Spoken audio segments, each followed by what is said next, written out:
If you're doing what God calls you to, you're going to touch other people, you're going to reach other people, and other people are going to want to be a part of it.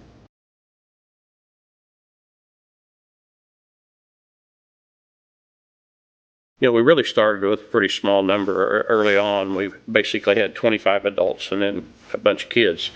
And but it was a very enthusiastic group because we felt like it was tangible. We could get our teeth into it. We were really building something together, and so we did it just strictly with volunteers. In our lives, we need people. I believe God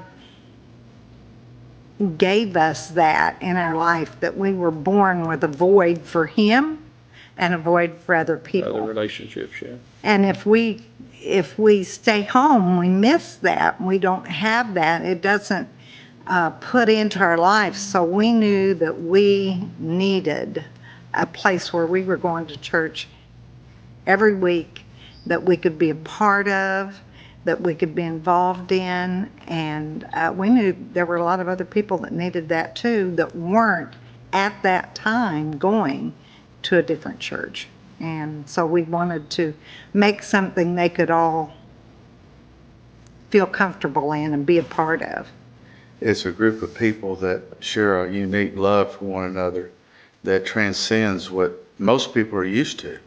The thing I love best about Freedom is the authenticity of the people.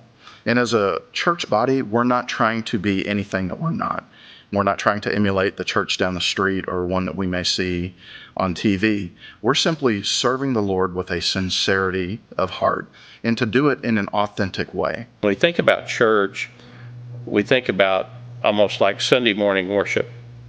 And the reality of what happens is much different than that, because Sunday morning worship is important. But then I think about all the other stuff that happens. I think about kids' Sunday school. I think about vacation Bible school.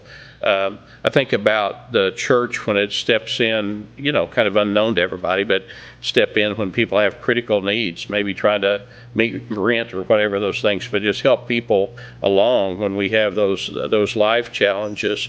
And I think, but it's being able to pray for each other and just participate, like Karen was saying, just participating in other people's lives, being there when they're sick, hospital calls, checking on each other, all those things. I think those all become those legacy things.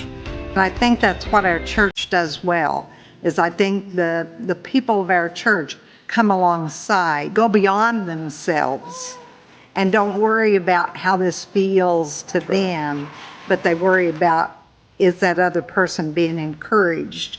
And I think that's what this church is good about.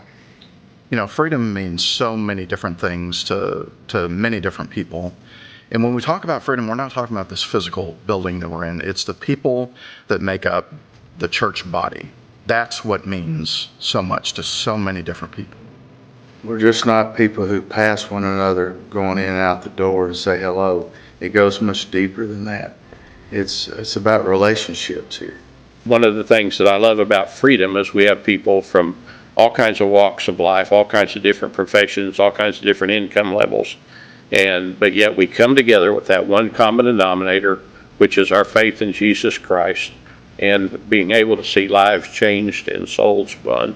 My hope is that the church itself can be strengthened, and in doing that, the homes will be strengthened too. So I think that would be a wonderful output of what we can do. Hopefully our legacy is that people were different because they came to church here. Their lives were fuller. They had more of a purpose. They